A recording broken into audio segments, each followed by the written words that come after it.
लोग जो है पापा मम्मी कहलवाना जो है अपने शान के मुवाफिक समझते हैं, क्योंकि ज़बान को बचाना ज़रूरी भी है। तो है सब सही बात। ज़बान और अगर कल्चर नहीं रहा तो आपकी आइडेंटिटी ही क्या रही।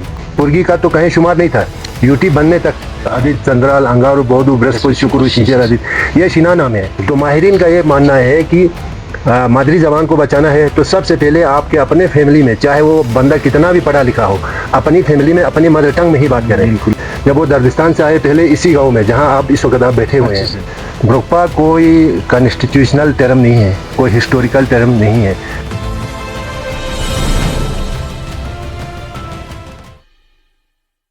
बिस्मिल्लाहिर्रहमानिर्रहीम। अस्सलाम वालेकुम जिले दोस्तों, उम्मीद है आप सब खैरियत से होंगे।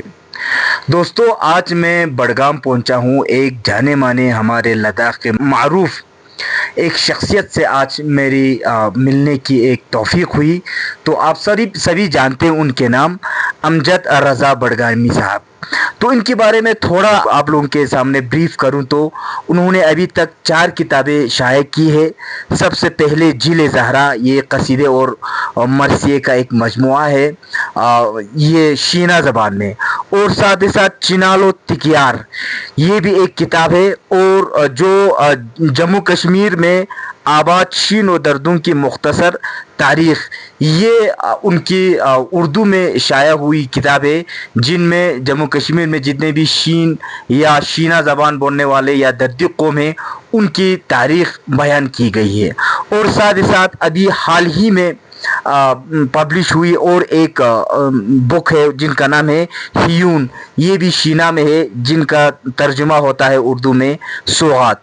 तो आज मेरी बहुत ही बड़ी खुशनसीबी कि आज मुझे मौका मिला उनसे बातें करने का, उनके गाँव के बारे में जानने का, और सबसे इम्पोर्टेंट बात ये कि शीना ज़बान बोलने वालों के बारे में जानने के लिए मुझे ये मौका मिला। तो सबसे पहले अस्सलाम वालेकुम वरहमतुल्लाहि वबरकातुहू। वालेकुम सलाम। तो आज साहब आपको वेलकम करते हैं सबसे पहले तो, और आपका शुक्रिया भी अदा करते हैं कि आपने हमें मौका दिया यहाँ पे अपनी बात को रखने का।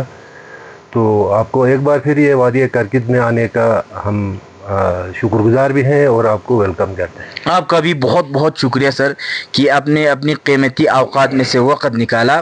तो बिना टाइम को ज़ाया किए सबसे पहले आप मैं ये जानना चाहता हूँ सर कि ये जो नाम है बडगाम, तो हमने जो ऑफ रिकॉर्ड बातें अभी हो रही थी, ये एक्चुअल में बडगाम नहीं है, तो इसका क्या है, असली नाम क्या है, और ये नाम बडगाम कैसे पड़ा इस इलाके को? ये बहुत अच्छा ही आपने ये सवाल पूछा। ये जो बडगाम आज जो हम नाम लेते हैं बडगाम, असल में ये बडगाम इस गांव का, इस पूरी वादी का नाम नहीं है। ये जो है 1971 के बाद जब हमारी इंडियन आर्मी यहाँ पहुँची तो उनका दिया हुआ नाम है। अच्छा सर। ये गांव चूँकि बड़ा है, वहाँ मजदास के दामन से लेकर यहाँ हरल के आखिरी सरहद तक आप देखोगे तो बहुत बड़ा गांव है। तो उस वक़्त पहले उन्होंने इसे बड़ा गांव कहा। तो होते होते बिगड़ते ये बड़ा गांव से ये बडगाम बन गया। असल में इस वादी का, इस गांव का नाम है करकित। अच्छा सर। करकित जिसका वजह तस्मिया जो है वो संस्कृत लफ्ज़ करकता से निकला है। अच्छा, करकिता के मतलब होते हैं पथरीली ज़मीन। अच्छा सर, पथरीली ज़मीन। जी। तो सर एक बात यह है कि जब भी हम करगिल में अगर हम बात करें तो शीना ज़बान बोलने वालों को ज़्यादातर ब्रोकपा कहकर पुकारते हैं, लेकिन आप इसे एक्सेप्ट नहीं करते हैं। सर इसकी वजह क्या है सर? तो हाँ साहब, ये सवाल कई बार आपसे पहले भी बहुत सारे जो तहकीक करने वाले आते हैं उनकी जानिब से भी ये सवाल किया गया था। तो ये सही बात है कि हम लोग इस लफ्ज़ ब्रोकपा को तस्लीम नहीं करते हैं, ये हमें कबूल नहीं है। लेकिन ये जो दरद कबीले का एक जो दूसरी ब्रांच है जो हमारे इंडस के आसपास जो आबाद हैं, बटालिक वगैरह और दहनु वगैरह, तो उन लोगों को इतना एतराज़ भी नहीं है इस लफ्ज़ पे। अच्छा। तो आप फिर खरुल जो हरका बहादुर से आगे मटाइन तक, वहाँ जो शीना स्पीकर्स हैं उनको ये बात तस्लीम नहीं है, क्योंकि हमारा ख़्याल ये है कि ब्रोकपा कोई कॉन्स्टिट्यूशनल टर्म नहीं है, कोई हिस्टोरिकल टर्म नहीं है।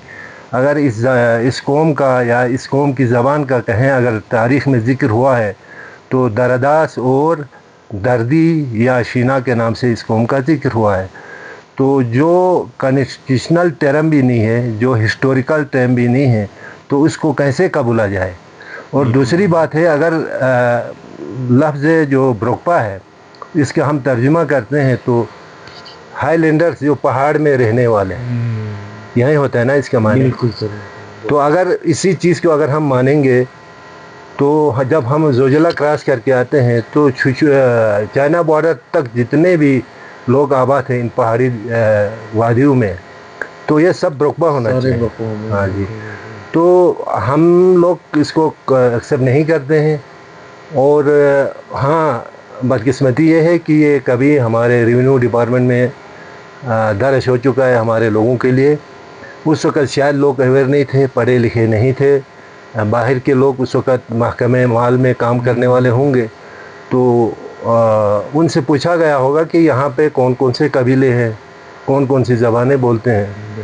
तो हो सकता है जो हमारी मेजॉरिटी या अक्सरियती जो तबका है, तो उनके किसी उस वक़्त के चीदा चीदा शख्सियत ने बोला होगा कि यहाँ तो ब्रोकपा बैठते हैं, एक पुरगी है, बल्ती है या भोटिया बोलने वाले हैं, तो उस हिसाब से वो दर्ज हुआ है। बाकी ये आप ख़ुद भी देख लीजिए, ये हिस्ट्री में कहें ब्रोकपा लफ्ज़ जो है वो दर्ज है ही नहीं, इसीलिए लोग इस चीज़ को कबूल ही नहीं करते। अच्छे सर, बिल्कुल बिल्कुल सही बात सर। सर अभी आपने बुक भी लिखा है जो दर्दुन के या शीना ज़बान बोलने वालों की तारीख़, क्या आप मुख्तसर तौर पर जो हमारे लद्दाख में जो शीना जो लोग रह रहे हैं उनके बारे में या उनका थोड़ा सा मुख्तसर तारीख़ हमारे सामीन को बयान कर सकते हैं सर? हाँ तो हाँ साहब, ये कम वक़्त में इसको पूरा बयान करना तो मुमकिन नहीं होगा, लेकिन मैं कोशिश करूँगा। कहाँ से? हाँ, तो हम लद्दाख की तारीख़ के अवराक़ को जब पढ़ते हैं तो यहाँ पे इसके इब्तदाई आबादकारों के बारे में यही पता मिलता है कुछ मुस्तनद किताबों में कि यहाँ जो पहले मोन आ गए थे, जो खाना बदोश की शक्ल में माल मवेशी लेके बल्दिस्तान तक आते थे और वापस जाते थे सीज़न में। तो उनके साथ साथ गिलगित दर्दिस्तान से, दर्दिस्तान जो अब तो गिलगित कहा जाता है, तो वहाँ से वक्फे में कुछ काफ़िले यहाँ लद्दाख की तरफ आए। वो लद्दाख पहुँचे, कारगिल में पहुँचे, तो उन्होंने यहाँ आबादी की शुरुआत की। इनके भी 2-3 अदवार हैं, ये बैक वक्त नहीं आए हैं यहाँ लद्दाख में, ये जत्थों की शक्ल में आए हैं। उनमें जो 2 हिजरतें जो दर्दिस्तान से हुई हैं ये काबिल ज़िक्र हैं। एक तो जो रॉयल फैमिली है गाशो ठाठा खान, तो वो तो चूँकि यहाँ का हुक्मरान रहा है पुरिक में, बिल्कुल, तो उनका तो चर्चा होना वाजिब भी है। बिल्कुल सर। इसके अलावा जो दूसरी बड़ी माइग्रेशन थी वो पुयलो नामी शख्स के 7 बेटों की हिजरत है। वो लोग यहाँ आ गए पहले, जब वो दर्दिस्तान से आए पहले इसी गांव में जहां आप इस वक्त आप बैठे हुए हैं, सबसे पहले वो यहाँ बैठे। इस पथरीली ज़मीन को, जो करकता इसीलिए कहा, पथरीली ज़मीन को उन्होंने काबिल काश बनाया। अच्छा सर। तो यहाँ से ये 7 भाई बिखर के द्रास वगैरह, काकसर वगैरह, छानीगुन जो चुलुस्कम्बो है, और यहाँ करकित में तो जाहिर सी बात है यहाँ एक बड़े भाई को यहाँ रखा गया था। और यहाँ पाकिस्तानी इलाके में कुछ गाँव है, वहाँ भी गया था एक सिंगू नामी एक शख्स। अच्छा, और ये वादी शिंगो जिसको आजकल गुलतरी कहा जाता है, अच्छा, तो वहाँ जितने भी लोग हैं इन्हीं 7 भाइयों की नस्ल से हैं।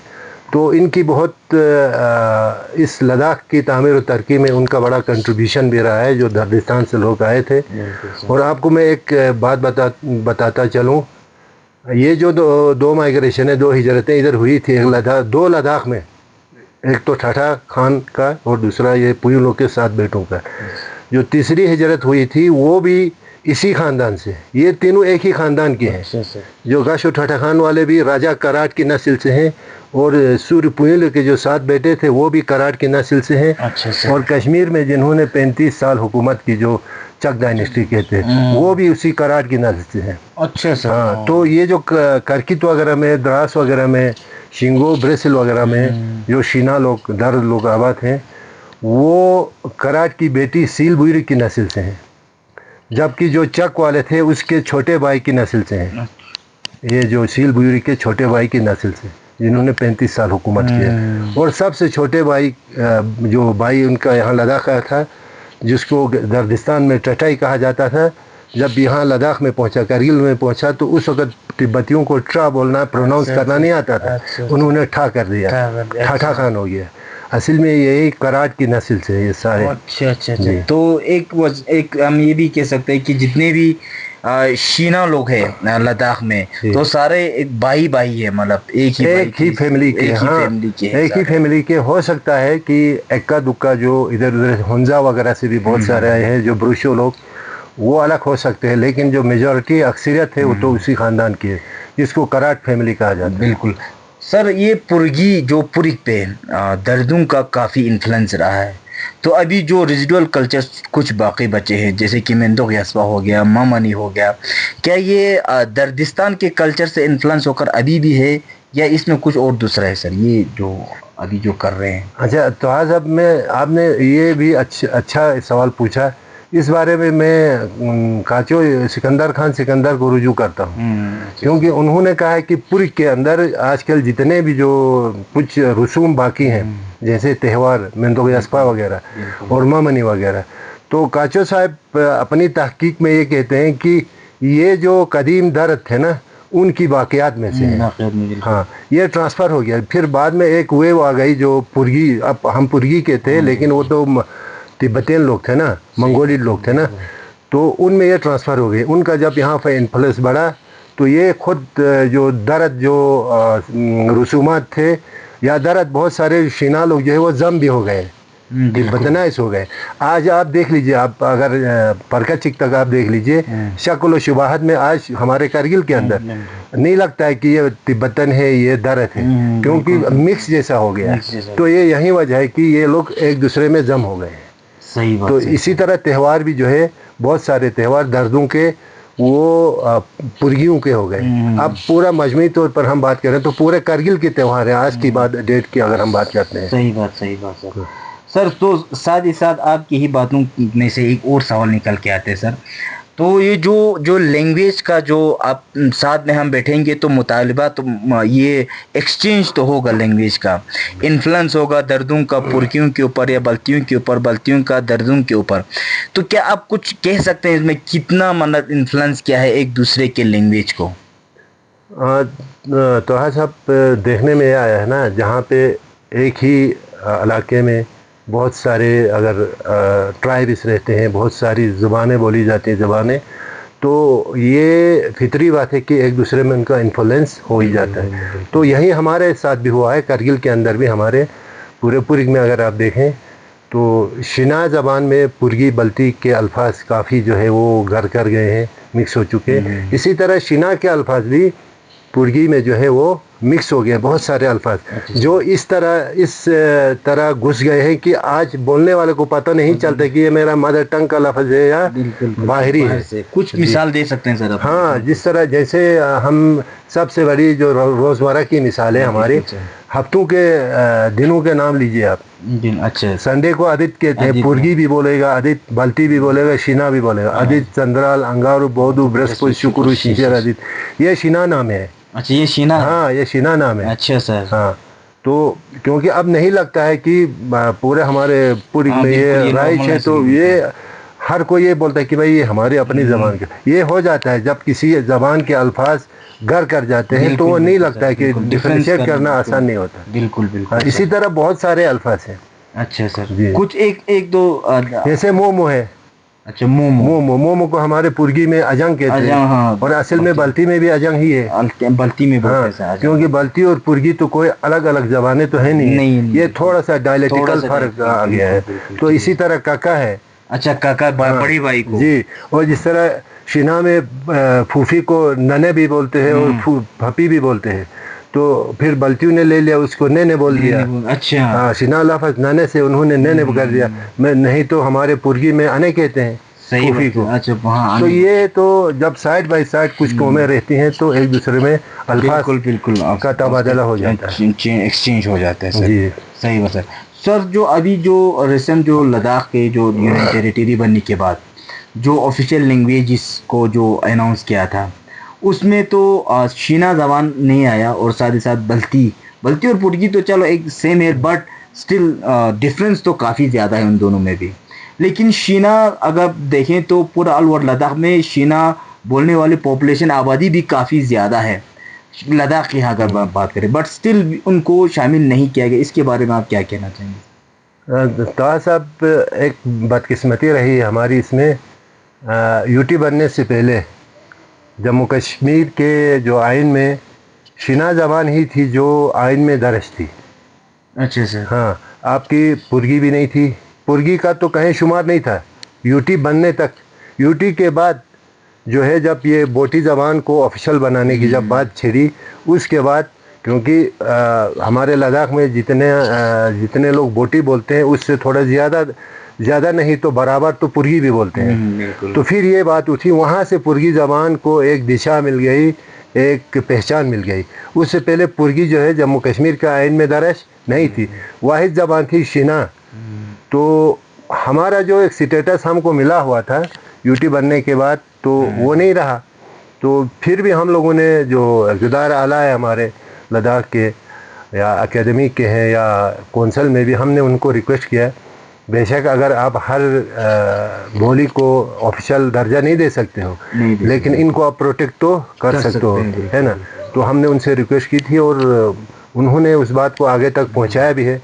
تو ہم امید یہی کرتے ہیں کہ آفیشل نہ صحیح اس زبان کو سیکنڈ آفیشل لینگویج کا درجہ ملنا بھی چاہیے اور ملنے کی امید بھی ہے. صحیح بات ہے.